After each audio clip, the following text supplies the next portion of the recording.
그때의 천국은 마치 등을 들고 신랑을 맞으러 나간 10 처녀와 같다 하리니 그 중에 5은 미련하고 5은 슬기 있는 자라. 미련한 자들은 등을 가지되 기름을 가지지 아니하고 슬기 있는 자들은 그릇에 기름을 담아 등과 함께 가져갔더니 신랑이 더디 오므로 다 졸며 잘세. 밤중에 소리가 나되 보라 신랑이로다 맞으러 나오라 하매 이에 그 처녀들이 다 일어나 등을 준비할세.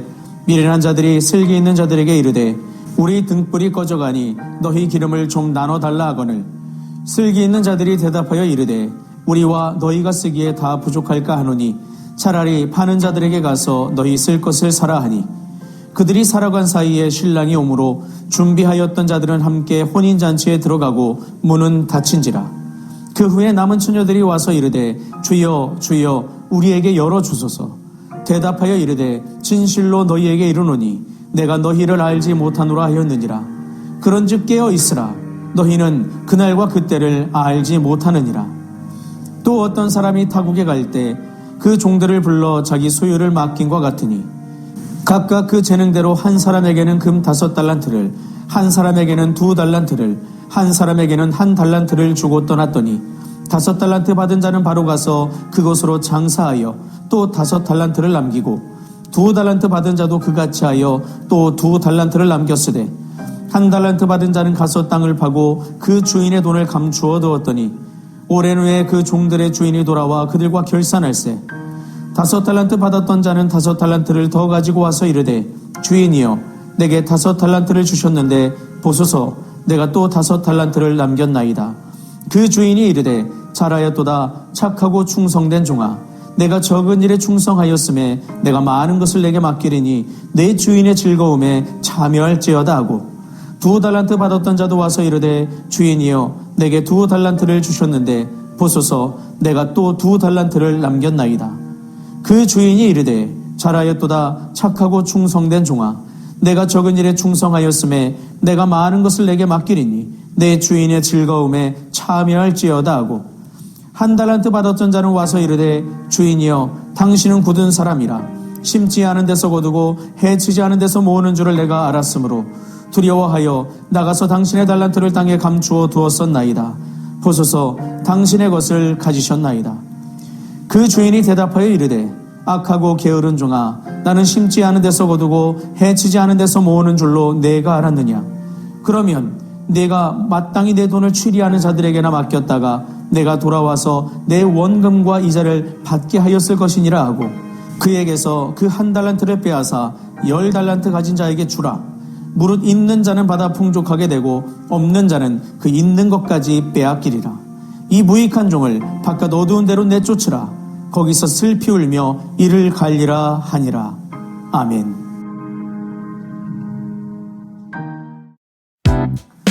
안녕하세요. 데이바이블 조영재 목사입니다.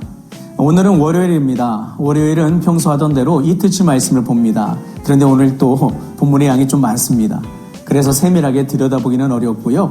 핵심 메시지를 중심으로 오늘 우리가 본문 안에 있는 교훈을 함께 살펴볼 수 있었으면 좋겠습니다. 오늘 본문 예수님께서 천국 비유에 대해서 다시 말씀하고 계시죠. 2가지 이야기입니다. 하나는 열처녀 비유, 하나는 달란트 비유입니다. 먼저 열처녀 비유를 살펴보겠습니다. 이 비유는 당시 유대인들의 혼인잔치 풍습을 배경으로 해서 전개되고 있습니다. 당시 유대인들은 약혼으로부터 결혼이 시작된다고 여겼었죠. 그래서 서로 언약관계에 있는 신랑과 신부가 서로를 기다리고 그 결혼을 준비하면서 그렇게 지내는 상태를 이야기합니다. 그러다가 어느 날 신랑이 예고 없이 찾아갑니다. 이때 신랑이 온다는 외침을 듣게 될 때에 들러리들이 나아가서 등불을 들고 신랑을 맞이하게 되죠. 이때 등불은 들러리들에게 매우 필수적인 그런 용품이 됩니다. 그 결혼식을 안내하고 결혼식이 잘 진행될 수 있도록 그 일을 감당해야 되는 용품도 되지만 또 한 가지는 거기에 참여하는 자격을 부여하는 요건으로 그렇게 여겨지기도 하죠. 자, 그렇게 해서 함께 잔치에 들어가는데요. 잔치가 시작되면 문은 닫히고 그 이후에는 들어갈 수 없다고 합니다. 예수님은 이것을 통해서 비유를 지금 전달하고 계세요. 그리고 본문의 이야기를 펼치시죠. 본문을 보면 이 안에 등장한 10명의 처녀들이 모두 등불을 들고 있습니다. 겉으로 보면 모두 준비된 상태처럼 보이죠. 다 신랑을 기다리는 사람처럼 보입니다. 그런데 시간이 지나자 결정적인 차이가 드러나요. 기름을 준비했느냐, 그렇지 못하느냐. 여기서 우리가 한 가지 볼 수 있는 게 있습니다. 그게 뭐냐면 오늘 이것이 천국 비유라고 하잖아요. 이것은 종말적인 그 시간 속에서의 천국 비유입니다. 결국 오늘 우리가 믿음의 결정이 되고 하나님께서 말씀하신 그 천국의 삶을 사느냐 못하느냐, 그 결정적 기로에 놓인 상태에 대해서 집중하고 있는 것인데, 여기에서 지금 보면 등불을 모두 10명이 들고 있기 때문에 다 함께 들어갈 것처럼 보이지만, 우리가 이 이야기의 결론을 통해서 미리 알고 있는 것처럼 들어가는 사람들과 그렇지 못하는 사람들이 나눠진다는 거예요. 그리고 한 그룹은 슬기롭다, 한 그룹은 미련하다라고 평가를 받아요. 그 결정적 차이가 기름을 준비했느냐, 그렇지 않느냐에 있다는 것이죠. 그래서 여기서 우리가 볼 수 있는 건 등불로 보이는 것, 겉으로 보이는 것은 우리가 믿음의 생활을 하는 것으로 보이는 우리의 삶의 행태들이라고 볼 수 있습니다. 그런데 이 등불의 상태가 계속 유지되려면 기름이 뒷받침해줘야 되죠. 결국 우리 안에 보이지 않는 우리의 진짜 믿음의 상태가 바로 기름이 대표한다. 우리가 그렇게 볼 수 있겠습니다. 결과적으로 세상에서 삶을 살아가는 사람들이 이것저것 다른 세상의 삶에는 똑똑하고 뭔가를 잘하는 것처럼 보여도 결과적으로 하나님의 나라를 준비하지 못하는 그 삶을 살아갈 때에 그것은 진정 미련한 삶이 되는 것이요, 구원과 관계없는 삶이 될 수 있음을 분명히 보여주고 계신 것이죠. 그래서 여러분, 여기서 우리가 한 가지 분명히 봐야 될 게 있어요. 뭐냐? 이 이야기는 믿던 사람이 나중에 탈락했다를 말하는 게 절대 아닙니다. 그렇게 생각해서는 안 돼요. 왜냐하면 구원의 대전제는 믿음으로 구원받는다이기 때문에 그렇습니다. 믿고 한번 구원받았는데 나중에 그가 뭘 잘못해서 탈락했다는 것은 이 대원리에 성립되지를 않아요. 그래서 여기서 우리가 봐야 될 것은 처음에는 같아 보였지만 시간이 지나며 참된 믿음과 그렇지 않은 믿음이 드러난 이야기다. 이렇게 우리가 해석할 수 있어야 됩니다.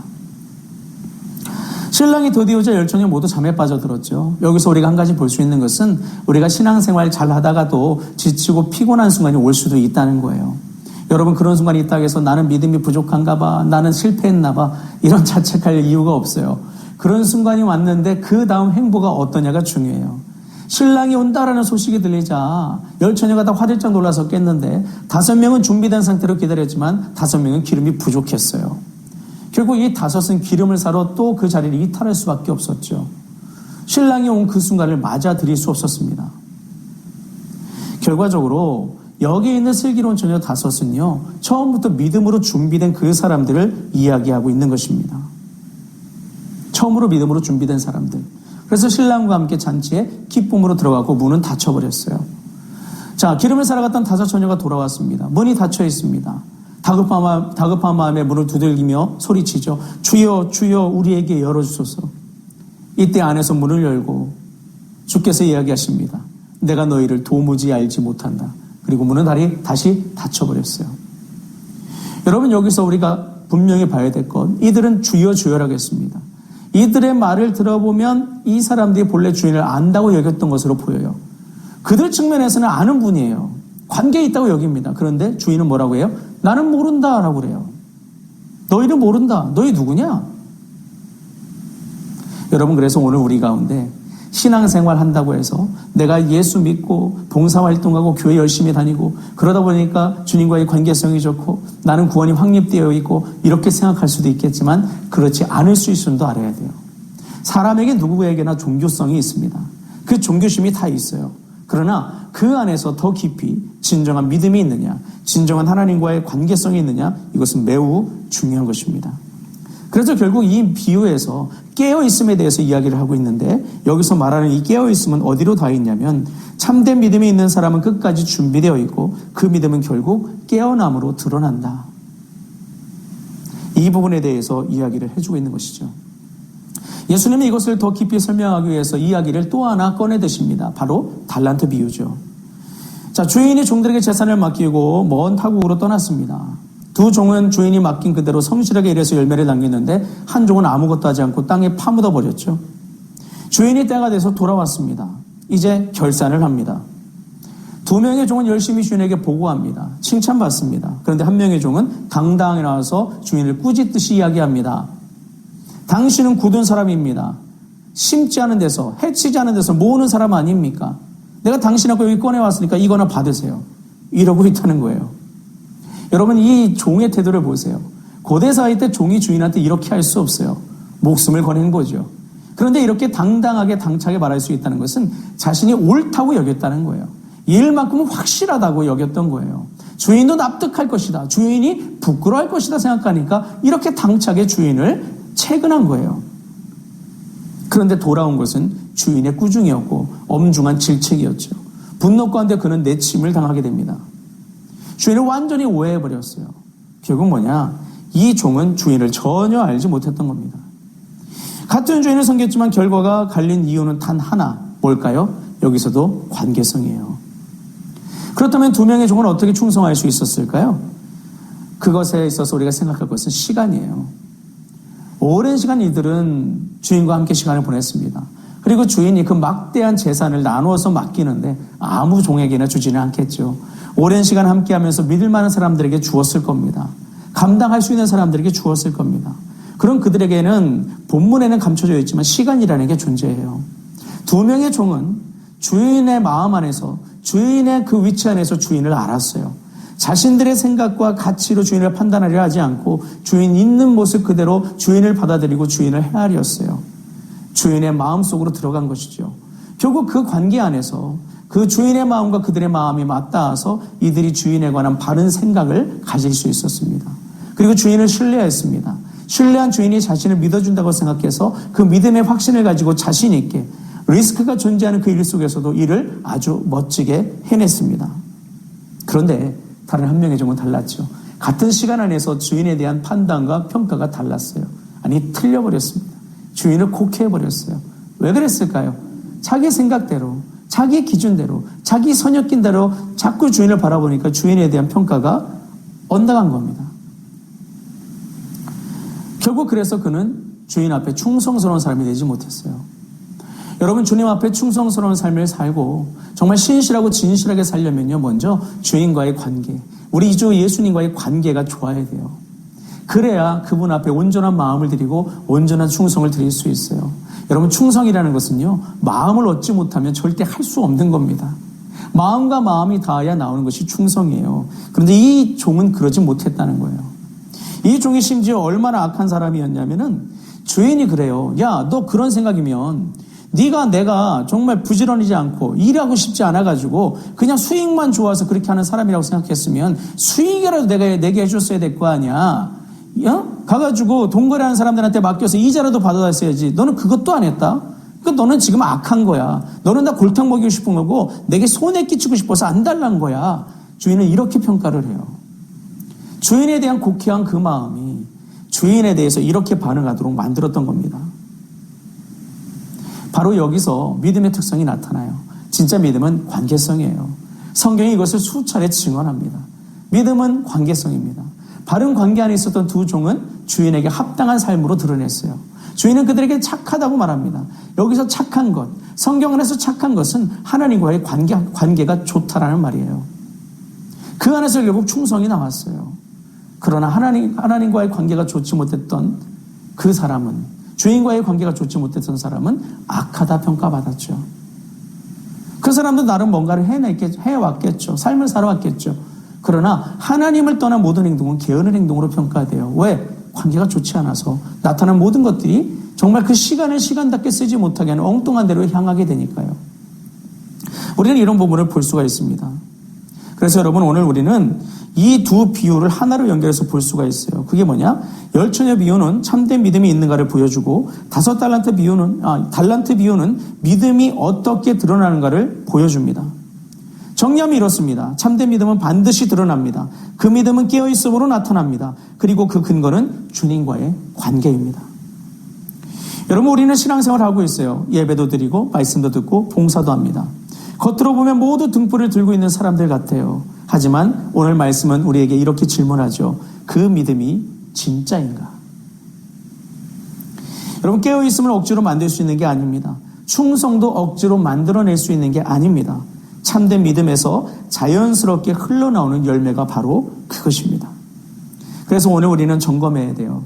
나는 정말 주님을 믿고 있는가? 나는 주님을 알고 있는가? 나는 그분과 살아있는 관계 안에서 삶을 이어가고 있는가? 여러분, 깨어있음은 노력의 문제가 아니라 믿음의 문제입니다. 그리고 그 믿음은 관계로 증명됩니다. 그래서 오늘 우리에게 주어진 시간 안에서 이것을 그저 흘려보내지 마시고 하나님과의 관계를 세우는 데 주력할 수 있는 지혜로운 여러분, 슬기로운 여러분이 될 수 있었으면 좋겠습니다. 말씀 앞에 나아가고 기도함으로 엎드려서 내 생각을 내려놓고 주님의 뜻을 구하며 오늘 여러분의 일상을 점검하십시오. 그 믿음이 우리를 깨어있게 만들고 그 관계가 우리를 끝까지 서게 할 것입니다. 오늘 하루 그렇게 살아가서 주님과 함께 깨어있음으로 동행하셔서 주님께서 기뻐하시는 믿음의 일상, 하나님의 은혜가 충만히 지어진 일상 살아가시는 여러분과 제가 될 수 있기를 바랍니다. 기도하시겠습니다. 좋으신 하나님 감사합니다. 오늘 말씀을 통해서 우리가 마땅히 취해야 될 우리의 삶의 길에 대해서 배우게 됩니다. 하나님, 믿음은 깨어있는 것이 중요하다고 하는데 그 깨어있음 역시 믿음으로써, 참된 믿음으로써 드러나는 증거인 것을 우리가 다시 한번 살펴보게 되었습니다.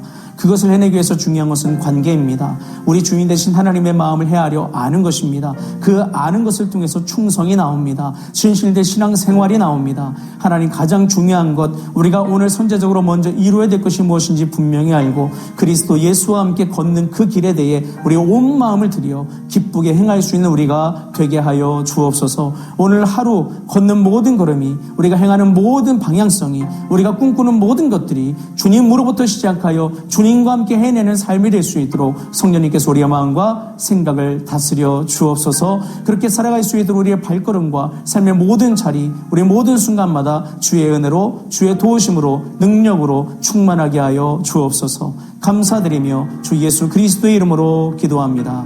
아멘.